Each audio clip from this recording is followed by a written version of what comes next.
Today, cleared. Governor Murphy's internal investigation into Katie Brennan's rape allegation against a former state official says members of the administration acted in good faith, but questions surrounding the case still linger. Plus, making it official. Governor Murphy signs the landmark minimum wage hike into law, keeping a campaign promise to boost the hourly rate to $15. And someone else making it official, Senator Cory Booker throws his hat into an already crowded field of Democratic presidential contenders for 2020. How will he stand out from the pack? All that and more with our panel. Republican strategist Jeanette Hoffman, Democratic Linden Councilman Peter Brown Jr., Dustin Rasiopi, State House reporter for NorthJersey.com and The Record, and Dan Cassino of the Fairleigh Dickinson University poll. It's all ahead on New Jersey Now.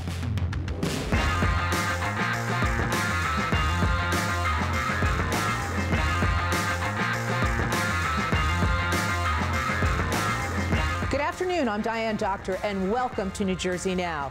Score 2 for Phil Murphy the last couple of days. He won on his minimum wage. He managed to raise it to $15 an hour over 5 years. But who's really paying for it? And he also got a clean report on the Katie Brennan allegations. Let's start with that, because that seems to be the story that just keeps going. Just when you thought it was over, another leg of it. We've got Dustin Rasiopi from The Record with us today, and Dustin's a State House reporter.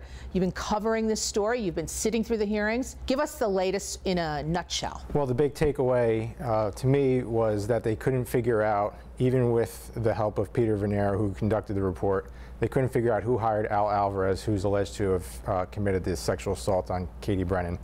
The other takeaways are that the system, the transition system for gubernatorial transitions, was sort of faulted for the way that this was rushed, and they couldn't figure out who hired them, and there was just a compressed time frame, a lot of stuff going on, so they can't figure it out. The system's at fault. But there are also people within Murphy's inner circle who are at fault as well, because the report says that despite what people close to him thought, they actually could have told him, they could have talked to Alvarez, they could have talked to Katie Brennan, but they didn't. But the reality is nobody did anything really, really wrong. There's not going to be any criminal investigation. Some people have left. No real heads have rolled. Will this sail off into the sunset? Dan, what do you think? At this point, it's largely a distraction for the governor. It doesn't seem like we're getting much movement in public opinion based on this. Most of the public in New Jersey is not paying attention to this, and Phil Murphy is one person to thank for that, and that is Donald Trump, who continues to suck all the air out of the room. People paying attention to politics are paying attention to Trump and the State of the Union, all this other stuff going on, and not paying attention to Phil Murphy, and Phil Murphy should be thanking his lucky stars for that. What do you think, Jeanette? This issue will not go away for Governor Murphy, and the legislature will make sure of that. Senator Loretta Weinberg, who has been the leader on this issue in the legislature, has— and a Democrat. She's a Democrat, and she has slammed this report, said there's a lot of shortcomings, a lot of issues that are not taken into account, specifically who hired Al Alvarez. Let's be clear, somebody did hire him in state government. He's the accused. He is the accused person. He's been accused cleared by two county prosecutors. He's been cleared by 2 county prosecutors, but he is accused of sexually assaulting Katie Brennan. And the fact that no one is coming clean here of hiring Al Alvarez really raises a question: are they covering something up here? Are they lying about this? And if they're lying about this, what else are they covering up here? And that's really the big issue here. You know, a lot of people are saying, oh, this is a distraction, you know, who cares who hired him? People deserve to know. The taxpayers of New Jersey deserve to know. And it's frankly insulting that no one has come clean about hiring him here. So I don't expect this issue to go away. One assemblywoman has already written a letter to Governor Murphy saying, you need to find out, you need to tell us who hired Al Alvarez. Peter. I'm in agreement with Dan and with Jeanette on 2 different reasons. One is that we do need to know who hired him. I mean, being a government official is that there is a paper trail always of when you're hiring someone using taxpayer funds. There should be a paper trail. So that's disturbing in itself that we don't know who hired him. But to Dan's point is that, yes, you're going to have this public opinion that's really not swayed at this particular point. I think New Jersey residents are more focused on other issues that impact them every day. But we shouldn't let something like this go by the wayside. I mean, we still need to go back to the basics. Who hired him, and follow down the road as far as what happened here. Dustin, do you think we'll ever know? It depends if anybody in the administration cares to be forthright, because like Jeanette said, somebody has to know. Somebody has, and somebody Could has he have hired himself, as they've suggested, and no one really take responsibility for it? I've never worked in government, and I've never covered something like this.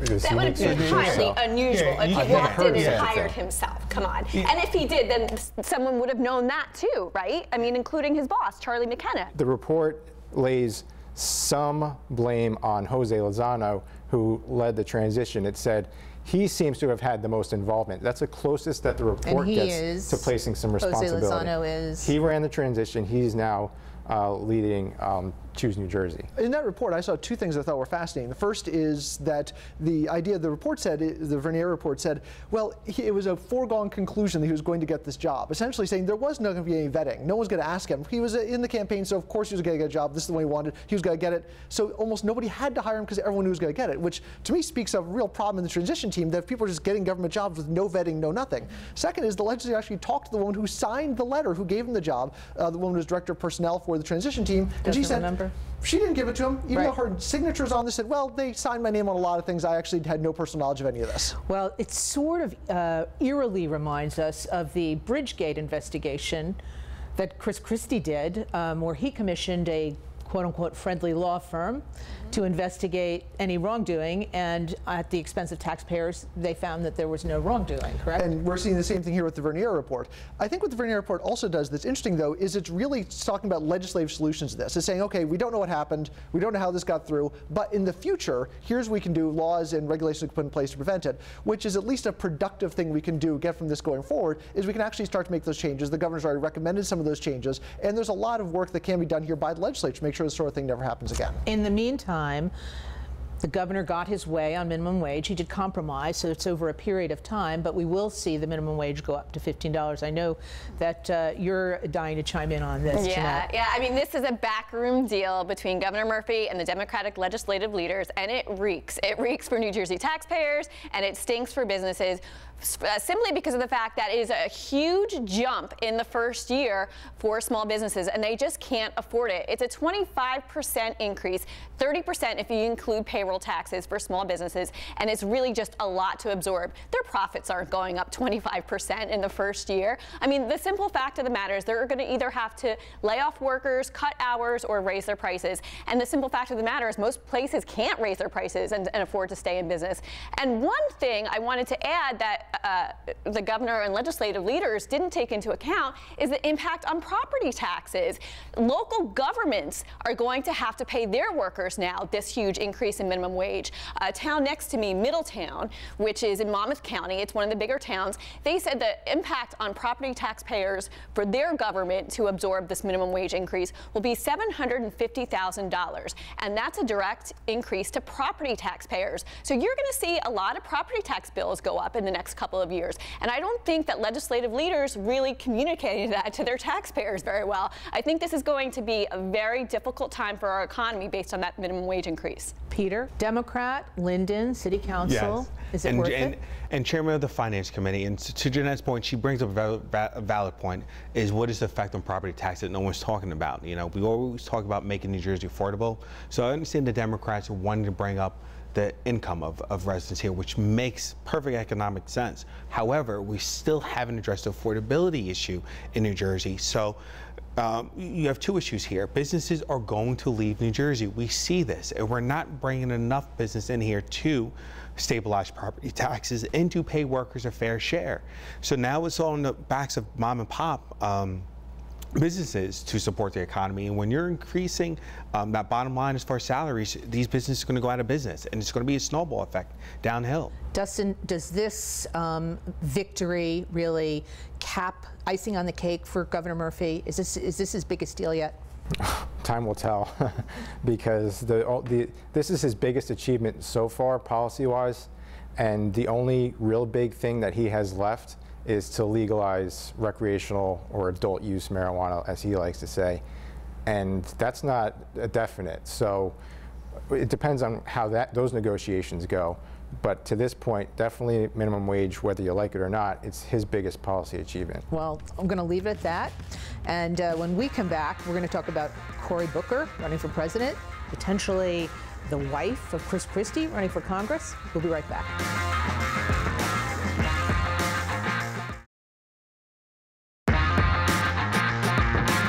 Welcome back to New Jersey Now. I'm Diane Doctor, and we're here at the Montclair Film Festival, our new digs for the show. Fantastic location, fantastic town, and we're talking about a man who we now know, no surprise, is running for president, Cory Booker, our senator, who was mayor of Newark, not too far from here. We're going to start with Dan. Dan, what are the odds? I mean, as of now, in a crowded field. At this point, there is certainly a lane for Cory Booker to get the nomination. He's essentially relying on the fact that he is demographically in some other ways very similar to Obama. He's got a very similar background. And so he thinks he can replicate that. The problem he has is that he's going to face some competition for the African-American vote within the Democratic Party. And that competition mostly comes from Kamala Harris, who is polling much better among Democrats than he is at this point. So this really is a dogfight between Cory Booker and Kamala Harris for that portion of the party.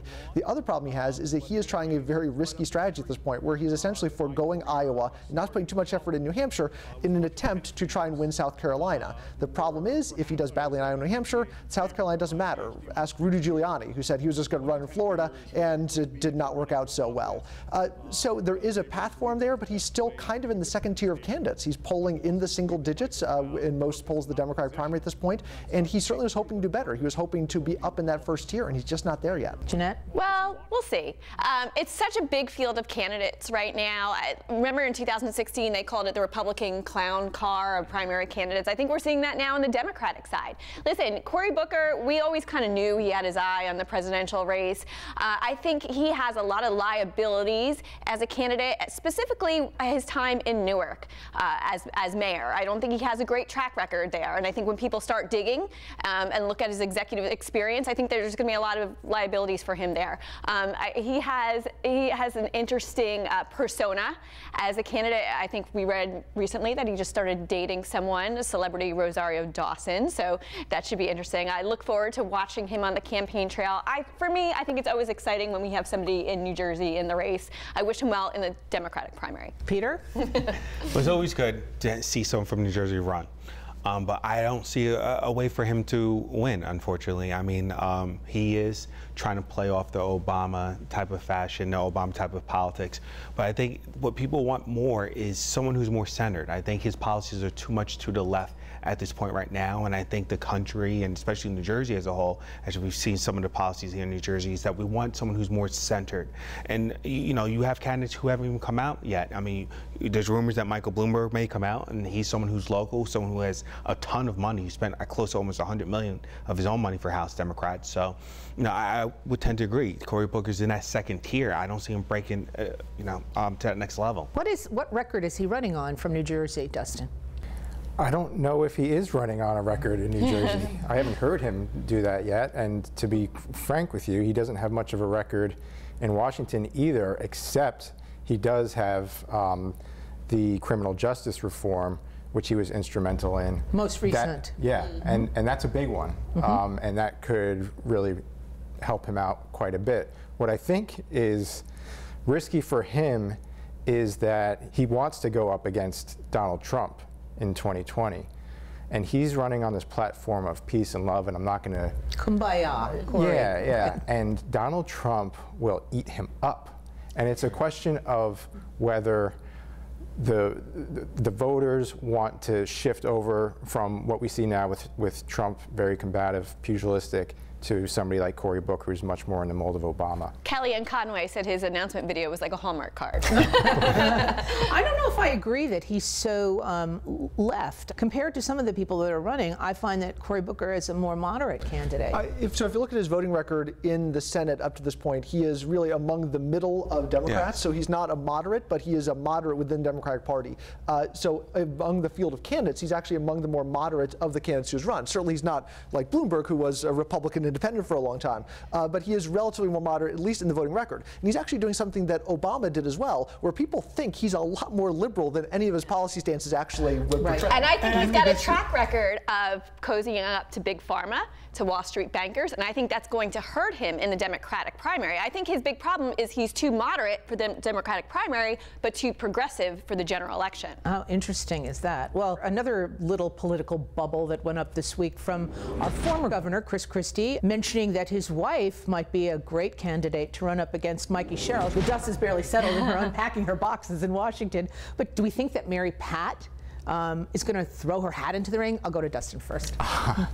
If that's what Chris Christie wants, I don't know, maybe she would consider it. But remember, Chris Christie got out of public life, supposedly, well, out of public service at least, because he wanted to spend more time with his family. And after 16 years in public office as governor and U.S. attorney, he needed to spend more time at home. And it was at his wife's urging, because she had retired. She wanted him to, come back home.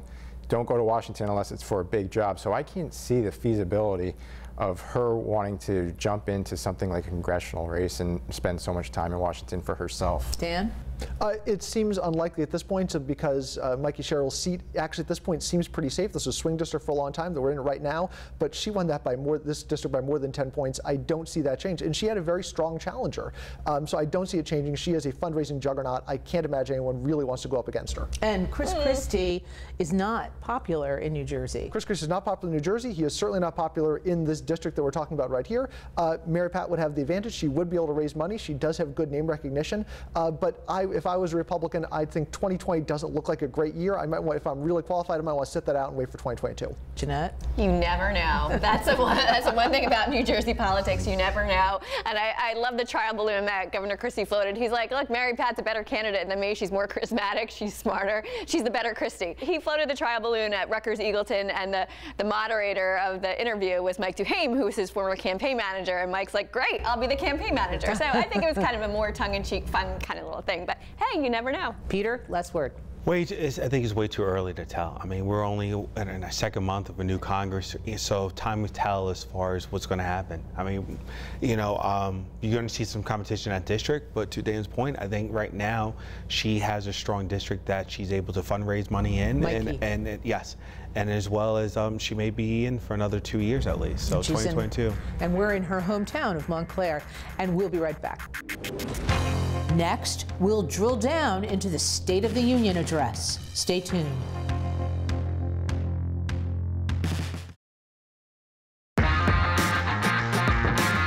Welcome back to New Jersey Now. You can't go through this week without talking about the State of the Union. And there were some New Jerseyans that were prominently featured in the gallery. For example, 10-year-old girl from Morris County, a brain cancer survivor. Her picture and just the sight of her and what she'd been through certainly was an emotional moment on both sides. And then the politics of it. And a lot of Republicans are saying, Jeanette, that he hit it out of the park. Yeah, I think it was a great speech. Look, these are big picture speeches, right? You're not going to get into big policy discussions. I thought it was a kinder, gentler Donald Trump, less combative than other speeches, took a more bipartisan tone because it's now a bipartisan Congress. He now actually has to deal with Democrats who control the House. I think he wants to get away from shutdown politics. I think you couldn't avoid the imagery, the powerful imagery of the women wearing white. The most women in Congress in history. I will give the president credit for giving them a shout out. I think that was one of the highlights of the speech. There was applause by the women in Congress. What was, I think, probably the biggest applause line. I think Nancy Pelosi's clapping was a very interesting. I think they called her the Queen of Shade because it was quite interesting, the imagery there too. Peter, he needs those women now, right? He does. I mean, Donald Trump now has to learn how to work with both sides of the aisle, and I think this last budget shutdown showed that it's not going to be a walk in the park for him. Donald Trump's style of doing business is different from the business world versus Washington, D.C. His State of the Union address, the tone was very kumbaya. I won't say kumbaya, but us coming together and stop the persecution and the investigations, because at the end of the day, we do still have a country to run. Now, it's not going to happen this year. That's yet to be seen. Dustin, how did it score with the now only one Republican member of the New Jersey delegation, but with the vast majority, how did it score? Well, one thing New Jersey-centric that came out of the State of the Union speech was a photo of Democrat Jeff Van Drew reaching over to give Donald Trump a handshake. And even though we're down to one Republican in Congress for New Jersey, Jeff Van Drew is a Democrat who may side with Trump and the Republicans more often than not, certainly more so than any other Democrats. But the Democrats The other Democrats in the New Jersey delegation, as well as most Democrats in Congress, they're going to be opposed to Trump. And you can see that already because they're starting their investigations into his finances in Russia and this and that. So, you know, we'll see how it plays out. Chris Smith and Jeff Van Drew, Chris Smith being the other Republican, you know, they may be more on Trump's side going forward than anybody else from New Jersey. Yeah, of course, we saw in the statements from our members of Congress in New Jersey afterwards that a lot of them said they really were open to working with Trump. And President Trump, if he wanted to put them in a bad position, someone like Mikey Sherrill or Tom Malinowski, he could put them in a real bad position very quickly by saying, great, I'll give you a gateway tunnel, I'll give you a salt deduction, but I want my wall. He could put them in a very bad position. The problem is he doesn't seem like he's actually willing to do that and make the sort of bargain that really could get a bunch of Democrats on his side. Well, time will tell. We said that a few times today, but this time it might be true. Thanks for joining us today. That's it for New Jersey Now. Thank you for participating in it. Thank you for watching. I'm Diane Doctor. See you next week for New Jersey Now. Have a great day.